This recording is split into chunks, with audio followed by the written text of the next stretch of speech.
सारे भाइयों ने राम राम। जय श्री राम, जय श्री कृष्ण। जन्माष्टमी की हार्दिक शुभकामनाएं श्रेष्ठ संगठन की तरफ से।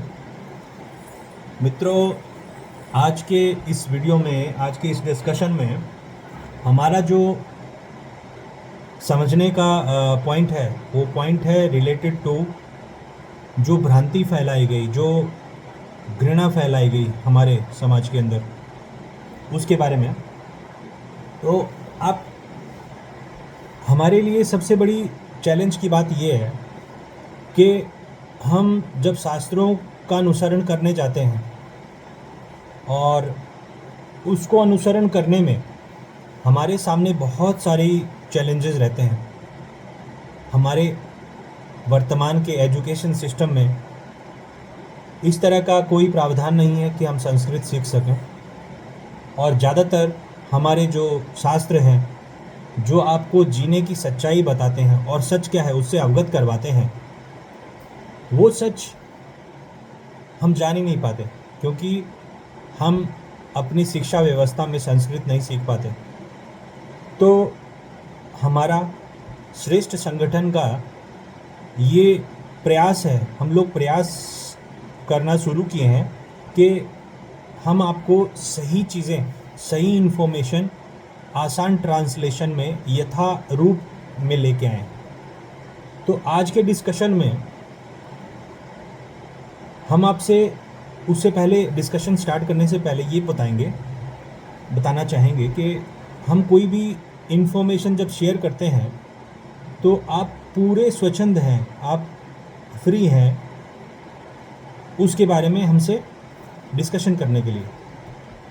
तो आज जो पॉइंट शुरू कर रहे हैं वो पॉइंट है कि ऋग्वेद में एक जगह पे बताया गया है कि भगवान नारायण, भगवान कृष्ण, विष्णु जी या राम जी, जो नारायण के ही अवतार हैं, तो ऋग्वेद में उनके बारे में एक्सप्लेन किया गया है, बताया गया है कि जो हमारी वर्ण व्यवस्था थी, जहाँ पे हम गीता में पढ़ते हैं कि चातुर्वर्ण्यम मया सिस्टम गुण कर्म विभागशः, उसके अंदर ब्राह्मण, क्षत्रिय, वैश्य, शूद्र, तो ये चार जो हैं वो कोई जाति नहीं, जाति कुछ नाम की कोई चीज़ नहीं होती, ये हमारे शास्त्रों में कहीं भी वर्णित नहीं है।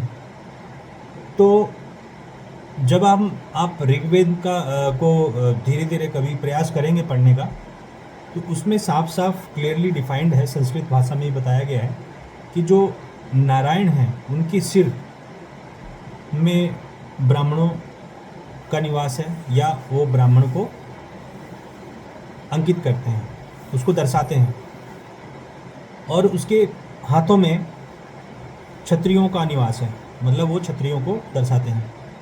इसके अलावा जो जंघा तक का पार्ट है, घुटने तक का, वो वैश्य को दर्शाता है, और जो नीचे पैरों का पार्ट है वो शूद्रों को दर्शाता है। अब जब हम यहाँ पे शूद्र बोल रहे हैं तो तुरंत बहुत सारे लोग अपने माइंड में क्लिक कर लेते हैं, क्या रे यार, ये ऊंच नीच की बात कर रहे हैं। माफ़ करिएगा बंधु, हम जाति की बात नहीं कर रहे हैं, हमने पहले ही बता दिया कि शूद्र जो हैं, जो वैश्य हैं, और ब्राह्मण, क्षत्रिय गुण और कर्म के हिसाब से कैटेगरी है।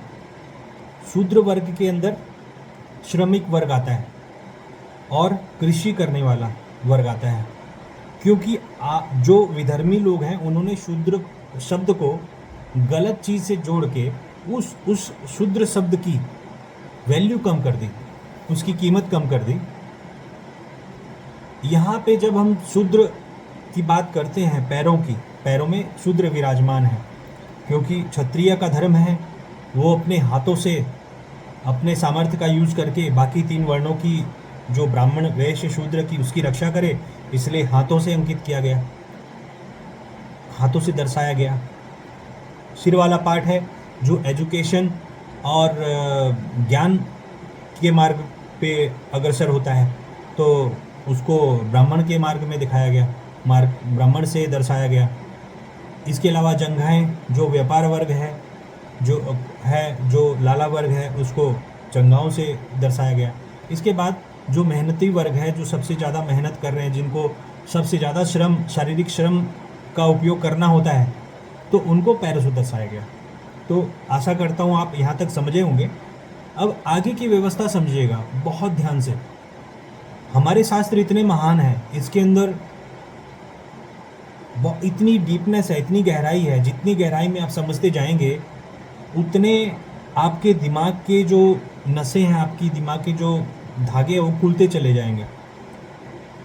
आपको ये लगेगा कि अरे हमें अभी तक क्या क्या बताया गया था, और आप उसी समय उन लोगों से दूरी बना लेंगे जिन्होंने आपको आपके शास्त्रों को गलत ट्रांसलेट करके बताया। यहाँ पे समझिएगा, चाहे रामायण हो, चाहे गीता हो, या फिर और कोई ग्रंथ हो, हमेशा उसमें नारायण भगवान के, शिव जी के, बजरंग बली के, कहीं भी जहाँ भी वर्णन है, पैरों को पूजने का प्रावधान है। समझे? नहीं समझे?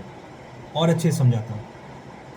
शूद्र वर्ग पैरों में विराजमान है, और यहाँ पे जब हम पूजा करते हैं, भगवान की आराधना करते हैं, नाम पाहुरु दिवस निसी, वही पुराना वाला चौपाई, नाम पाहरु दिवस निसी ध्यान तुम्हार कपाट, लोचन निज पद जंत्रित, मतलब पैरों में जंत्रित, पैरों की पूजा, पद जंत्रित, पैरों का ध्यान करना, जाहि प्राण के बाट।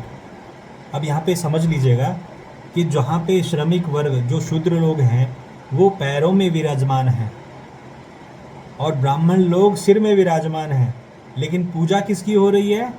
शूद्र की, पैरों की पूजा हो रही है।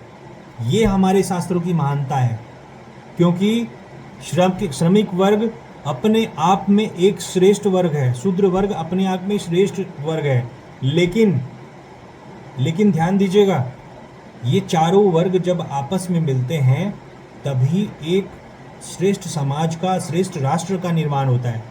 यही हमारे शास्त्र बतलाते हैं, यही हमारे देवी देवता एक्सप्लेन करते हैं। हमेशा अपने शास्त्रों पे विश्वास रखिए। आपके बीच में और शास्त्रों के बीच में जो गैप है ना समझने का, वो ना समझने का गैप हम कोशिश करेंगे वो ख़त्म करें। और हालांकि हम भी संस्कृत के कोई प्रकांड विद्वान नहीं हैं, हमारे टीम के जो लोग हैं वो प्रकांड विद्वान नहीं हैं, लेकिन हम कोशिश कर रहे हैं कि जल्दी से जल्दी सीखें और जल्दी से जल्दी आपके रास्ते में जो अड़चन आ रही है शास्त्रों को समझने की, उसको दूर करें। तो आज के लिए इतना ही। आशा करता हूँ आज के बाद से कभी जो हमारे 4 वर्ग हैं उनको कभी जातियों का नाम नहीं देंगे। वो गुण और कर्म के हिसाब से विभाजन उनका किया गया है। जितना वैल्यू हमारे इस कैटेगरी में 4 वर्णों में ब्राह्मण का वैल्यू है, उतना ही शूद्र का वैल्यू है। जितना वैल्यू शूद्र का है उतना ही क्षत्रिय का है, उतना ही वैश्य का है। कोई भी वर्ग, कोई भी वर्ण किसी एक के बिना अधूरा है। अगर ये सिस्टम फॉलो कर लिया गया, हमारे पास में फिर से ऑप्शन होगा कि भारत हमारा महान बने और फिर से सोने की चिड़िया बने। जय श्री राम, जय भारत।